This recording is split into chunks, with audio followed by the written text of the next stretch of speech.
Mimi siogopi mvua kwa sababu Mungu alikuwa na makusudi ya kutupatia hii mvua tangu tarehe 16 hadi leo hii na hata kesho inyeshe hata zaidi. Bwana asifiwe. Si mwili ndio hii tumefikisha nyumbani. Si mama yetu ndio huyu amefika hapa. Hata mvua ikinyesha, si bado tutamsika. Kwa hivyo tusiogope mvua. Sijui nitaanzia wapi na nimalizie wapi. Maana mimi ni speaker Eldoret, location moja mzima. Na mimi hupenda kuongea sana. Nafikiri wakati mtatoka hapa mtaelewa. Na hata kuna wale wameelewa na kuna wale wako wanaelewa na kuna wale wataelewa baada ya mazishi. Bwana asifiwe. Mamangu huyu mengi yamesemwa. Wajua mtu akihaga ni kawaida, sivyo? Lakini hakuna siku mtu atasema mabaya ya mtu. Bwana asifiwe. Lakini kuna watu wanahaga na wametenda mabaya, lakini bado sisi tunamsifu. Bwana asifiwe. Lakini huyu mama wetu, kwa kusema kweli, mimi sioni mabaya. Hata wewe mwenyewe mahali ulipo, mimi najua akilini mwako hauna mabaya yoyote, ama hujasikia. Na kama ulisikia ametenda mabaya, tafadhalini usitufiche. Bwana asifiwe. Huyu mama sijui kama anajua mzee anaitwa Mkasa kwa kijiji chake. Bwana asifiwe. Sijui kama anajua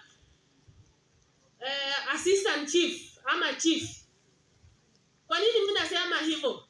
Kuna watu wameteka masikio, wanatarajia nisema pengine mengine pale, lakini sio hivyo. Mamangu huenda hakujua mzee wa mtaa, hakujua assistant chief, hakujua hata chief. Kwa nini? Kwa sababu tangu kuzaliwa kwake hajawahi kufanya makosa. Hiyo ndio kwa sababu hajawahi kukanyaka ofisi ya mzee wa mtaa, ofisi ya assistant chief na ofisi ya chief kwa area.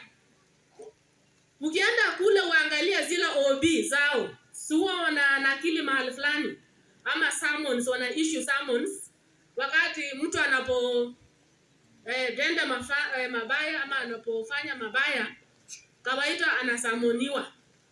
Mimi miaka yangu yale yote nimewahi kukaa na mama yangu, sijawahi kujua kitu inaitwa summon akipewa. Bwana asifiwe. Huyu mama alikuwa mtu ambaye anapenda masomo. Alikuwa anapenda masomo sana sana. Si unaona hata mimi naongea Kiswahili sanifu ama kuna mahali nimeharibu? Bwana asifiwe.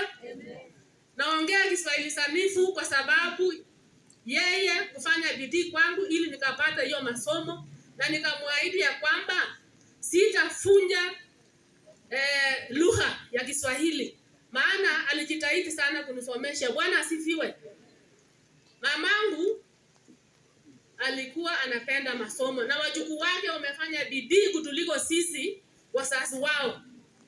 Kwa hii boma nafikiri tuko na madigrii mingi, hata kama hawajaajiriwa tuko na madigrii sasa. Madigrii ambazo hatukuwa tumewahi kuotea hata siku moja watoto wetu watapata. Bwana asifiwe. Mamangu sijui nitaeleza vipi. Alikuwa mkarimu, alikuwa mpenda amani, alikuwa mwenye utu, alikuwa mwenye mawaidha. Sijui niseme nini. Sisi watoto ambao tulilelewa chini yake tuko na nidhamu. Na pengine ngoja niseme hivi. Ikiwa ulipatika, ikiwa ulifanya nini? Ikiwa ulipatika ukaolewa hapa, ama ulipatika ukaoa kutoka kwa hii familia, mwambia Mungu asante. utamfukuza mke wako ama utafukuzwa na mzee wako. Na ujaribu ya kwamba ngoja nijaribu mwingine.